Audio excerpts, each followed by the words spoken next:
de los que estamos aquí en alguna ocasión nos hemos sentido rendir? Amén. Todos. El que no levante la mano tiene que arrepentirse, porque todos en una u otra ocasión, frente a las dificultades de la vida, nos sentimos, decimos, ya no voy a luchar.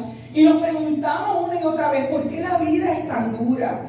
El cansancio, el agotamiento, lo pesado de las pruebas hace que muchas veces digamos, mira, ¿sabes qué? Nos rendimos, damos fin a nuestra esperanza y decimos, ¿sabes qué? Yo no doy un paso más. Mi pastor en Laredo muchas veces acostumbraba a decir, cada domingo cuando se acaba el servicio y voy de camino a la casa, digo, ay Dios mío, yo creo que ya yo no voy a ser pastor más, yo creo que esto no es para mí. Pero los lunes el Espíritu Santo volvía una y otra vez a recargar su espíritu y decía, para eso te he llamado. Aleluya, denle ese aplauso al Señor. Y no creas, ahora lo entiendo perfectamente. Sentimos a veces que el peso que tenemos encima es tan grande que no nos va a permitir continuar hacia adelante. Y yo quiero que ustedes sepan que nosotros no somos los únicos que nos hemos sentido.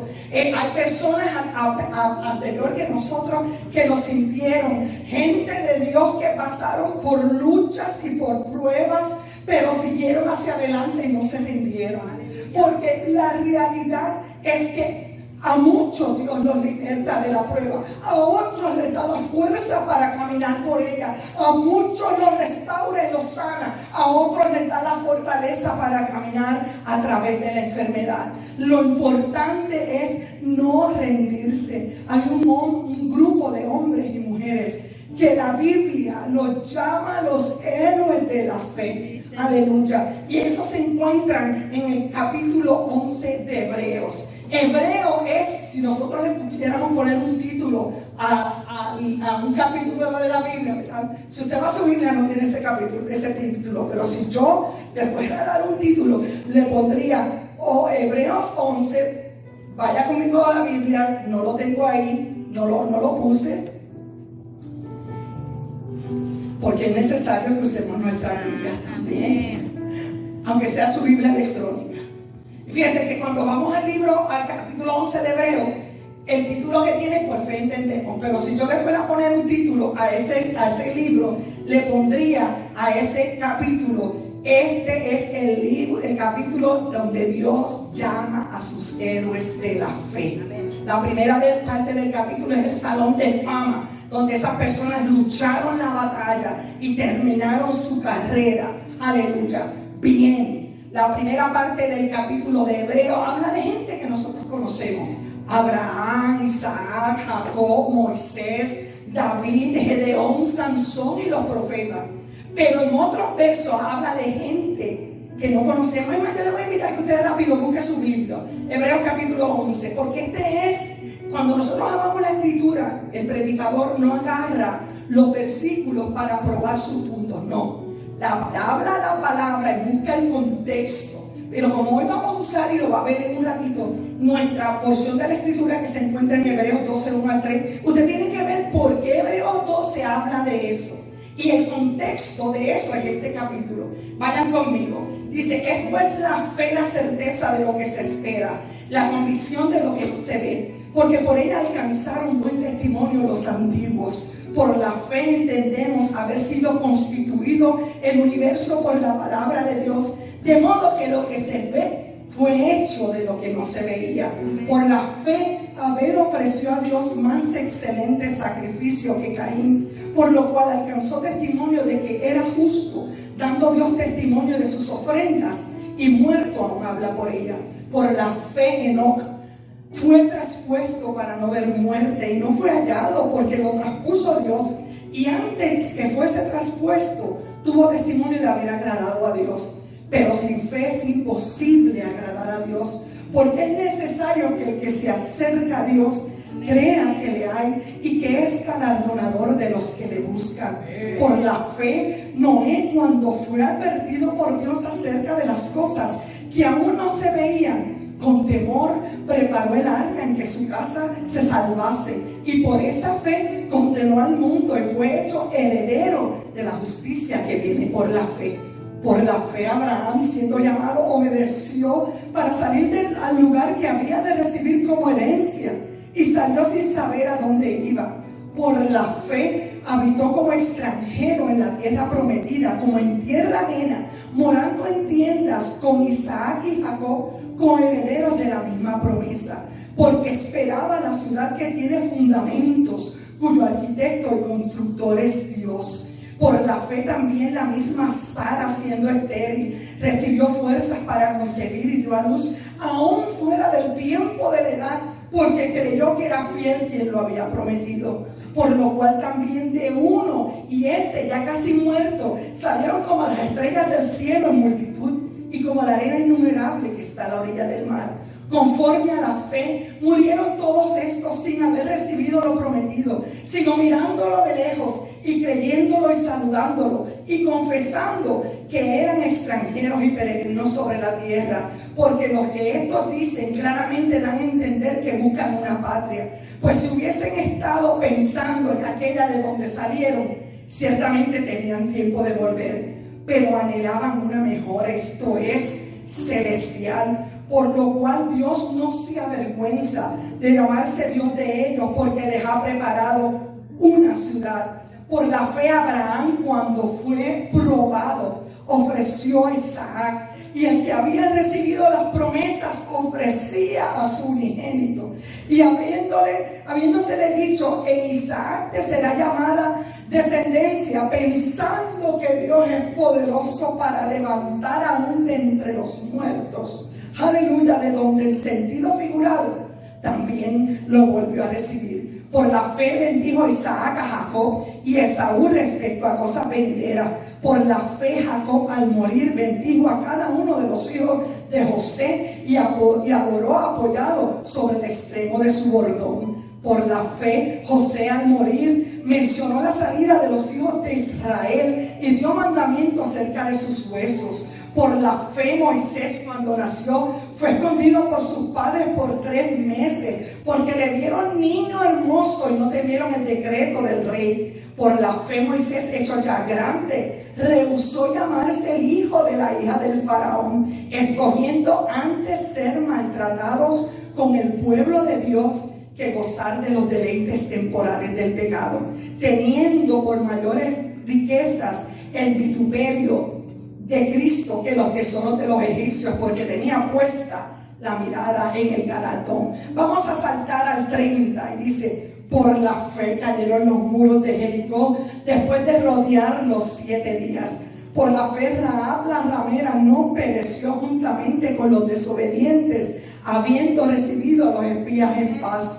¿Y qué más digo? Porque el tiempo me faltaría, dice la Escritura, contando de Gedeón, de Barak, de Sansón, de Jefte, de David, así como de Samuel y de los profetas, que por fe conquistaron reinos, hicieron justicia, alcanzaron promesas, taparon bocas de leones, apagaron fuegos impetuosos, evitaron filo de espada, sacaron fuerzas de debilidad, se hicieron fuertes en batallas, pusieron en fuga ejércitos extranjeros.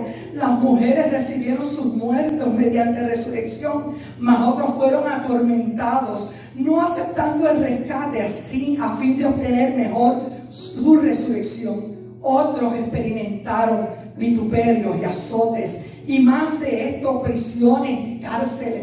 Fueron apedreados, aserrados, puestos a prueba, muertos a filo de espada, anduvieron de acá para allá, cubiertos en pieles de ovejas y de cabra, pobres, angustiados, maltratados, de los cuales el mundo no era digno, errando por los desiertos, por los montes, por las cuevas y por las cavernas de la tierra. Y todos estos, aunque alcanzaron buen testimonio mediante la fe, no recibieron lo prometido, proveyendo Dios alguna cosa mejor para nosotros, que para que no fuesen ellos perfeccionados aparte de nosotros. Aleluya. Este es un tiempo en que necesitamos entender que las fuerzas espirituales que provienen del Señor están con nosotros. Aunque el enemigo se ha levantado como un río sobre nosotros, y tenemos que reconocer y no menospreciar los recursos que Dios ha puesto en nuestras manos para poder pelear contra esas luchas, contra esa fuerza. Vamos entonces a leer Hebreos capítulo 12, 1 al 3. Este pasaje nos va a dar unas poderosas claves de cómo seguir hacia adelante cuando sentimos rendirnos. ¿Por qué es que tenemos que soportar la prueba? ¿Cómo me mantengo en pie? ¿Qué hago cuando siento ganas de rendirme? Dice la escritura en Hebreos 12, 1 al 3 en NIV. Por tanto, también nosotros que estamos rodeados de una multitud tan grande de testigos, despojémonos del lastre que nos estorba, en especial del pecado que nos asedia, y corramos con perseverancia la carrera que tenemos por delante. Fijemos la mirada en Jesús, el iniciador y perfeccionador de nuestra fe, quien por el gozo que le esperaba soportó la cruz, menospreciando la vergüenza que ella significaba, y ahora está sentado a la derecha del trono de Dios. Oiga, déjamelo ahí otra vez, Pastor Darío. Jesús soportó, pero ahora ¿dónde está? Sentado a la derecha. La derecha de Dios es justicia y poder. Ahí está Jesús sentado. Aleluya. Versículo 3 dice: así pues, consideren aquel que perseveró frente a tanta oposición por parte de los pecadores, para que no se canse y pierdan el ánimo. Entonces, ¿qué es lo primero que nosotros necesitamos recordar? Es que estamos rodeados de una multitud grande de testigos, dice el versículo 1. Esto es lo primero que el escritor de Hebreos habla. ¿Quién es esa multitud grande de testigos? La que leímos en Hebreos capítulo 11. Esa gente está como en un anfiteatro, aleluya, siendo nuestros amigos, no mirándonos para decir, tú no puedes, sino aplaudiéndonos y diciéndonos, tú puedes. Nosotros vencimos. El Señor nunca nos faltó, aleluya, y Dios no te va a faltar a ti. Te das cuenta que nuestra vida tiene una audiencia, aleluya. Nosotros tenemos que ampararnos y descansar en las promesas del Señor. Gloria al nombre del Señor, gloria al nombre del Señor. Esta gente nos dice, ellos pudieron, ustedes también pueden. Aleluya. Esta gran nube de testigos nos animan. Imagínense cuántos han visto los juegos de fútbol mexicano. Hasta yo he visto, no puedo decir el equipo porque me van a matar. Preferido de mi hijo es el Cruz Azul del qué bueno, aquí hay gente. Porque mi hijo, cuando yo fui a Guadalajara una vez a predicar, me dijo, mami, aprovecha que va a estar una semana aquí, cómprame el uniforme, pero estaba mi hijo en grado 7, cómpramelo, es genuino. Y allí me fui, me maté buscándole su cachucha, el llavero, el uniforme, la camisa. En aquel entonces las escuelas, menos school en Laredo, todavía no había uniforme. Y él se va a la escuela, yo llegué, me acuerdo un martes, miércoles se va orgulloso con su camisa del Cruz Azul. Y cuando regresa, yo lo buscaba en ese entonces, en la high school, yo no lo dejaba caminar. Yo decía, mami, todo el mundo camina. Usted va a caminar en high school, pero en mi high school todavía no. Y lo veo con la camisa de la banda, y no era día de banda. Y yo, Vicky, ¿qué pasó? Porque tú tienes la camisa.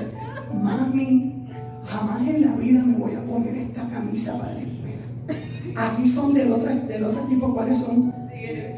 Los tigres. Y de Monterrey. Por poco me iban a matar. Mi maestro de la banda me dijo, cámbiate la camisa esa porque no va a durar hasta que se acabe el día de escuela. Pero los que hemos visto los juegos de fútbol, algún día yo iré a verlo en vivo. tuvo que viajar hasta Guadalajara para que no me linchen, ¿verdad? Pero hay una expresión que usan los mexicanos, es sí se puede. Amén. Aleluya. Déjame ir a Laredo porque aquí no hay mexicanos, parece. Hay una expresión que usan los mexicanos que dice sí se puede. Sí se puede. Sí se puede. Pues cuando usted está en medio de una lucha, una de las cosas que usted tiene que recordar para no rendirse es que esa nube de testigos de Hebreos capítulo 11 está sentado sobre la grada diciéndote no te rindas, sí se puede, sí se puede, sí se puede, porque la mano del Señor aún no se ha cortado y Jesús está sentado a la diestra de Dios para interceder por nosotros. Gloria a tu nombre, Señor. Por eso es que Él vino, para que como Dios es un Dios santo y a veces dice, no más, el Hijo le recuerda que tú, yo y el Espíritu Santo, tú diseñaste este plan para salvar a la humanidad. Así que lo primero que tienes que acordarte cuando quisieras rendirte es, sí se puede. Lo segundo es, tengo que eliminar lo que no importa. Le voy a pedir a Pastor Darío, ahí está la porción de Hebreos 12:1. Esa es la que usamos ahorita. Vamos a mirar la otra. Hebreos 12:1. Despojémonos del lastre que nos estorba. Esa la vamos a hacer en un ratito. En especial del pecado que nos asedia. El underline lo hice yo. ¿Qué es lo que tú y yo tenemos que hacer? Despojarnos. Mire, despojar significa bíblicamente dejar algo por propia voluntad. Es una decisión. El versículo dice, cuando usted lo vea en completo, yo tengo nada más esa primera parte, dice, por tanto, o sea, como en español, bueno, entonces ellos pudieron, despójate. Los que somos caribeños y oímos la palabra despójate, pensamos en la gente que practicaba la santería, que hacían despojo, y uno los miraba que se quitaron todo lo que tenían encima. Mire, yo le he contado otras veces, esta mujer de fe que no le tiene miedo al diablo, le tiene miedo a las lagartijas. Cuando yo era chiquita, tenía unos vecinos al frente, si me está viendo a lo mejor este hijo del pastor que se llamaba Dewey, no te vi más desde mi niñez, pero tú traumaste mi vida. Este hijo de pastor agarraba las lagartijas y le encantaba tirárselas a la gente. Y mi hermano Jorge y John eran bien amigos de ellos. Éramos niños, yo tendría como 8 años, mis hermanos pequeños. Él era más pequeño que yo, pero no le tenía miedo a las lagartijas. Y un día mi mamá me mandó a buscar a mis hermanos que se habían ido. Usted sabe, ahora los nenes no juegan afuera, pero antes éramos de una generación que estábamos afuera y cuando la mamá hacía la comida no tenía que ir, mira, ven, que mami. Y se fueron a jugar a un terreno que había al lado de nuestra casa. Y ellos jugaban pues dentro del pastizal que había allí. Y yo, llamando a mis hermanos, Cano, mi hermano Jorge, le decimos Cano porque en Puerto Rico los güeros son canos. Mi papá le decía Cano, mami te está llamando, y no me hacían caso. John Albert, mami, y yo usé la palabra clave. Si no me hacen caso, mami le va a caer encima cuando llegue mi nombre y salieron corriendo del pastizal. Y sale de vuelta como una lagartija. Y él me vio en la cara que yo le tenía miedo y empecé a echar. Y me tiró a la lagartija. Yo no sé si usted nunca ha visto una lagartija, que el poder, ¿qué es Spider-Man? Una lagartija se pega y no hay forma, como que tiene una pena. Y la lagartija se me pegó aquí y luego levantó la cara y está como mirándome y yo, me dio una histeria que yo me despojé de la camisa que tenía. Gracias a Dios que en esa época la mamá, yo era una niña y te obligaban a usar un refajo, algo debajo de tu camisa, porque la lagartija no se quería ir. Yo me despojé de la camisa y salí corriendo. Esa imagen me vino a la mente cuando dice, despojémonos del lastre. Yo tengo que quitarme lo que me estorba. Porque hay dos cosas que no son iguales: el lastre y el pecado. Y cuando yo me siento rendir, yo tengo que quitarme esas dos cosas de encima. Me tengo que despojar de las molestias, de los tropezos, de la resistencia, de las dificultades. Que son, las dos cosas son bien diferentes: pecado y lastre. Lastre es aquello que parece bueno, pero me detiene el paso. Analízalo tú. Yo le voy a decir una de las áreas mías: las redes sociales. Yo quité de mi teléfono, haciendo un paréntesis, ponga su teléfono en silencio. Tengo una pistola de perdigón. Póngalo en silencio, no lo puede apagar, ¿verdad? Pero póngalo en silencio. Y yo quité de mi teléfono las redes sociales, el iPhone, porque yo estoy pastoreando, yo estoy haciendo una maestría y me empecé a dar cuenta que yo soy OCD, pero también tengo algo de ¿qué es lo que veo? Que se distraen. También tengo algo de eso. ¿De qué? De ADD, y me distraigo fácil. Estoy estudiando la universidad y agarro el teléfono.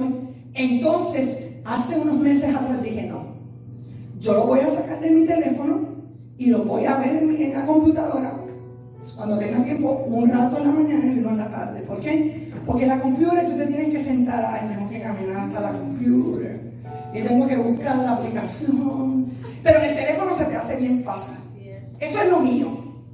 Ese es el lastre que no me dejaba avanzar, algo que no es malo, pero que a mí no me dejaba avanzar.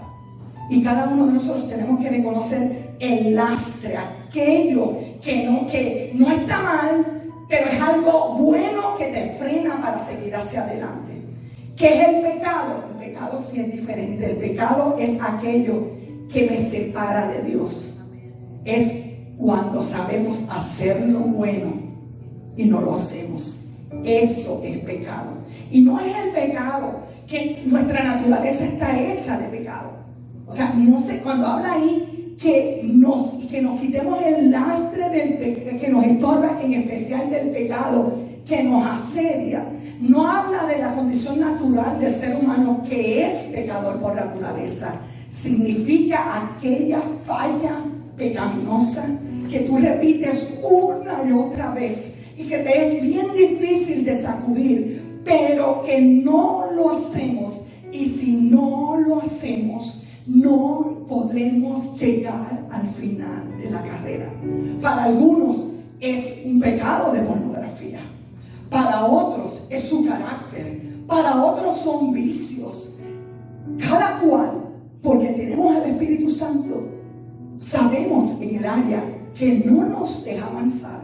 Pero en esta mañana hemos tomado la determinación de despojarnos de aquello que nos detiene. Gloria al nombre del Señor.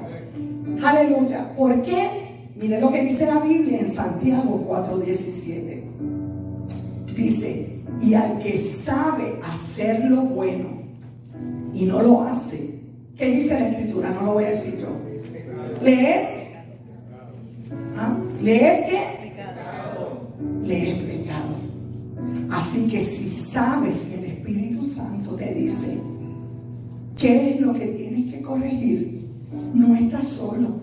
Tienes al Espíritu de Dios a tu lado para ayudarte. La tercera cosa que tengo que hacer si quiero llegar a la meta, a la línea de la meta, es correr la carrera que Dios hizo para mí, no la de otros. No voy corriendo y mirando: Patricia, no avanza. Ay, ahí está tranquilo, nos dieron unos zapatos de tacones que no la van a dejar correr. No. Los corredores profesionales, cuando están en su forma, aunque usted no lo cree, se ría porque me ve gordita ahora. Yo corría track en mi juventud. Dile primero que no lo cree mi esposo, abriendo los ojos. Ahora cuando miro las Olimpiadas, son casi como una ropa interior. Antes era un short más cortito, porque se ha descubierto que todo lo que te estorba para correr, tú te lo tienes que quitar quitar. Por eso es que el autor de Hebreos hace la comparación de despojarnos. Y yo recuerdo que cuando una de las cosas que me entregaron en pista y campo y relevo era que cuando sonara el tiro o el sonido del pito para correr, yo no podía mirar a nadie. Mi mirada tenía que estar puesta en la meta. Y se podía caer. A veces eran amigos de nosotros corriendo al lado, pero tú no podías ver porque tu mirada tenía que estar puesta en la meta. Entonces no estamos llamados para correr mirando la carrera de otros, porque eso se llama murmuración. Nosotros tenemos que enfocarnos en nuestra carrera. Aleluya. ¿Por qué? Porque si intentas correr tu carrera y mirar la carrera de otro, te voy a decir que no vas a tener las fuerzas, porque las fuerzas que Dios te promete son para correr la carrera que a ti y a mí nos ha tocado correr. ¿Qué dice la Escritura? Que yo tengo que correr esta carrera con paciencia. Y no es la paciencia de que uno dice: ay, Dios mío, dame paciencia. No, la paciencia que habla aquí en el original es: vas a correr esta carrera con constancia y perseverancia. Tienes que ser perseverante. Puede que tu paso llega un momento en que el dolor es mucho y se va a disminuir, pero no te detienes. Como he dicho muchas veces, si usted no es mexicano y no ha escuchado este refrán, escríbalo. Yo me lo aprendí recién, me mudé a Laredo hace 26 años. Paso que dure. Me lo aprendí con el papá de Norma Ruth. Él era el que lo sabía. Hermano, ¿qué quiere decir eso? La primera vez que lo oí, hermana, que tenemos que ser constantes. No es que usted va a correr y ya la mitad está. No puedo. No, paso que dure, no trote que canse. Eso significa correr con paciencia. Porque la carrera que tenemos, pues, no se preocupe, hermana, eso lo resolvemos después. Hermano Imelda y hermano, lo resolvemos después. Sigamos corriendo. La carrera que tenemos por delante abarca la totalidad de nuestra vida entera. Por eso es que tenemos que ser constantes, y es hasta el final, porque lo que queremos es que al final, cuando muramos, o cuando a lo mejor nosotros seremos de lo que oiremos la trompeta y estemos en el cielo, el Señor nos diga: ven buen siervo y fiel, entra en el gozo de tu Señor. Por eso es que tenemos que hacer. La cuarta cosa, lo dije hace un ratito, es centrarnos en Jesús, no en nuestras circunstancias. La parte segunda de Hebreos 12:2 dice: puestos los ojos en Jesús, el autor y el consumador de nuestra fe. ¿Por qué? Porque si nosotros quitamos la mirada de nuestro norte, que es Jesús, así como cuando corríamos, si nosotros quitamos la mirada de nuestra meta, está probado que aunque sea un segundo que tú miras lo que hace el de al lado, disminuye la velocidad. Pero si tú te mantienes concentrado en la meta, en tu norte, tú vas a poder seguir mirando la meta. Jesús está ahí, las fuerzas vienen de Él. ¿Por qué? Porque nuestras circunstancias nos agobian. Si nosotros empezamos a mirar lo que estamos viviendo: no tengo dinero, estoy sin trabajo, estoy en una nueva ciudad, esto no me gusta, tengo este diagnóstico de enfermedad. Vamos como achicopalándose y nos vamos volviendo como una cosita pequeña. Pero cuando nosotros ponemos nuestros ojos en Jesús, decimos: Señor, yo estoy aquí, pero tú me llamaste. Como decía yo a una persona, nosotros el mismo Dios que Dios en Laredo, el Dios en San Antonio y el Dios donde Él te lleve, porque Dios es Dios. Nos ubicamos en sus promesas que son eternas. Dios no cambia, en Él no hay mudanza, ni sombra de variación. Él no cambia. Él es nuestro recurso siempre y es un recurso disponible y constante. Constante. No es como las máquinas de ATM que te dicen, puedes venir 24 horas porque el banco está cerrado. Y a veces tú a las 11 de la noche, déjame pararme, y cuando no disponible, no cash available, que la canción no dijeron que eso es un refrán que también aprendí en la vida. Mal tocada. No es que no iba a meter el dinero. No, porque no era todo el tiempo.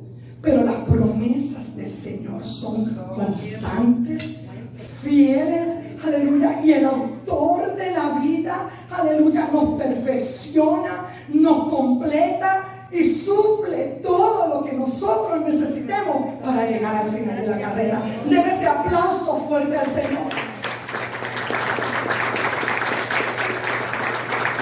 Nos perfecciona significa el proceso de desarrollar y madurarnos. Hello, tenemos que crecer. No podemos ser los mismos cristianos de cuando nos convertimos. Vamos creciendo, vamos madurando. Gloria al Señor, porque esa perfección nos ayuda a nuestra generación, nuestra santificación, nuestra madurez cristiana y nuestra salvación final. Quinto, ¿qué cosa yo debo hacer cuando siento rendirme? Mira, es minimizar el dolor. Mira lo que estoy diciendo. Que no vaya a decir por ahí, no, la pastora me dijo que yo voy a ignorar. No, ignorar, yo siempre he sido de que nosotros no negamos las situaciones ni las circunstancias. Eso es un error en psicología. Eso nos lleva a muchas depresiones. Usted no va a ignorar su situación. Usted la ve, esta es mi situación. Pero usted va a minimizar el dolor y va a maximizar el beneficio. Yo sé que tengo esto, pero Dios es un Dios soberano que sabe lo que hace. Y si Él me ha permitido estar aquí, Dios me va a sacar hacia adelante. Minimizar el dolor de hacer lo correcto y maximizar el beneficio. Se minimiza el dolor al maximizar el beneficio. ¿Cómo lo hago? Mirando hacia la recompensa. Jesús lo hizo. Miren lo que dice la segunda parte del versículo de Hebreos 12:2. El cual por el gozo puesto delante de él sufrió la cruz, o sea, la miró, menospreciando el oprobio, y al final ¿qué hizo? Se sentó a la diestra del trono de Dios. Eso es minimizar el dolor y maximizar la prueba, maximizar el beneficio. Cuando quieres rendirte de lo que sea, tienes que seguir hacia adelante. No es fácil. La semana pasada hablamos que a cada cual se nos dio una cruz. Tenemos que tomar nuestra cruz y seguir. Como le decía a una persona que vino la semana pasada aquí a la oficina, le decía, lo bueno es que nuestro yugo a veces es tan pesado, pero el Señor nos dice a nosotros, deja tu yugo aquí, toma el mío, que es fácil y es ligero de llevar. Aleluya. Y nosotros tenemos que aprender a hacer eso.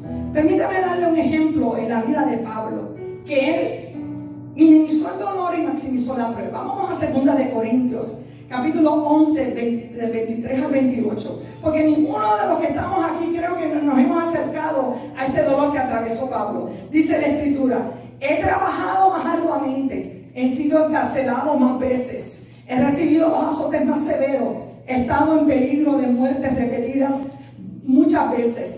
5 veces recibí de los judíos los 39 azotes. Los 39 azotes eran porque los judíos en el Antiguo Testamento lo máximo eran 40 o más, ya era maltrato. Entonces los judíos, para no ser tan malos, para no llegar al borde de lo que le daban 39, como si uno más no te doliera. Y él dice 5 veces recibí, para atrás Pastor Darío, 5 veces recibí de los judíos los 39 azotes. Dice el otro versículo, el cual por el gozo puesto delante de él sufrió la... No, ese no es. 5 veces recibí, 3 veces me golpearon con vara, Una vez me apedrearon, 3 veces naufragué y pasé un día y una noche como náufrago en alta mar. He pasado muchos trabajos, estoy en 2 de Corintios 11, 23 al 28. He pasado muchos trabajos y muchas fatigas y muchas veces me he quedado sin dormir. He sufrido hambre y sed y muchas veces me he quedado en ayunas. He sufrido frío y desnudez. Y yo le preguntaba al Señor ayer, ¿por qué frío y desnudez? No es que literalmente se quedó sin ropa, es que no tenía la ropa adecuada para el clima. Pero aún así, Él persiguió y siguió hacia adelante. Eso es lo que se llama minimizar el dolor y maximizar el beneficio. Gálatas capítulo 6, versículo 9 dice: no te canses de hacer el bien, porque a su tiempo segaremos si no nos damos por vencidos. En ahí dice: no nos cansemos de hacer el bien, porque a su debido tiempo, que dicen en ahí, cosecharemos. Si tú no te cansas de hacer el bien, tú vas regando bien, pero al final vas a cosechar el fruto del bien y de la benevolencia del Señor que has sembrado, si no te das por vencido. Mire, amados, a lo mejor algunos de nosotros estamos en medio en las estaciones, en el calor del verano, y el calor a lo mejor está encendido en nuestra vida y estamos gozosos, pero a lo mejor algunos estamos en unas épocas como el otoño, de una decaída espiritual, que nuestras hojas se van cayendo y ya no tenemos fuerzas. O a lo mejor estamos en un invierno crudo, frío, que sentimos que nadie nos calienta, que lo que vemos es desolación y a donde quiera que miramos es oscuridad y no hay fruto. Pero yo te digo en el nombre del Señor, espera, porque la primavera va a llegar. La vida no es siempre otoño. Así es. La vida no es siempre invierno. Descansa en Dios, porque tu primavera va a llegar. Y por último, recuerda siempre lo que Jesús hizo por ti. Cuando creas que ya las fuerzas no te dan, dice Hebreos 12:3, considerad a aquel que sufrió tal contradicción de pecadores contra sí mismo, para que vuestro ánimo no se canse hasta desmayar. Se vale sentirse cansado. Sí, Señor. Lo que no se vale es rendirse. Sí, las situaciones de la vida nos hacen cansados, y cuando estamos cansados, lo normal es descansar. Descansa en las manos de Dios y agarra las fuerzas de Él. Gloria al Señor. Nuestras pruebas y nuestras persecuciones y nuestras tribulaciones no van a durar para siempre. Te invito a que te pongas de pie. Y voy cerrando diciendo, mira, amado, la vida no es fácil. Nadie nos dijo que sería así. Es una falacia creer que a los cristianos nada malo nos va a pasar. Al contrario, Jesús nos advirtió que en este mundo tendríamos aflicciones, pero nos hizo hincapié: ustedes confíen en mí, porque yo he vencido al mundo. Juan 16:33, no está ahí, pero usted se la puede apuntar. No te canses. Tenemos que cobrar ánimo. Tenemos que seguir hacia adelante. No importa las veces que hayas caído. El ser humano nos pone condiciones. Dios te dice: dame la mano, levántate, puedes otra vez. No te rindas. Pon tu mirada en el Señor, porque nuestra redención está más cerca que cuando creímos. Este es el tiempo, ahora es el tiempo de buscar profundamente a Dios. Yo no los quiero asustar, pero la realidad es que como creyentes, ¿para cuándo usted lo va a dejar? Este es el tiempo. Es hora de reconocer los recursos espirituales que Dios nos ha dejado, agarrarlos y usarlos. Este es el tiempo, amado, de luchar y no rendirte. No te rindas. La palabra del Señor para ti es: no te rindas. Vístete de la armadura de Dios para continuar caminando de pie y firme hasta que Él venga. Te invito a que cierres tus ojos. Le damos gracias a los que nos miraron por las redes sociales. Dios les bendiga a ustedes también. Y te pregunto, esta pregunta es para que tú medites ahí.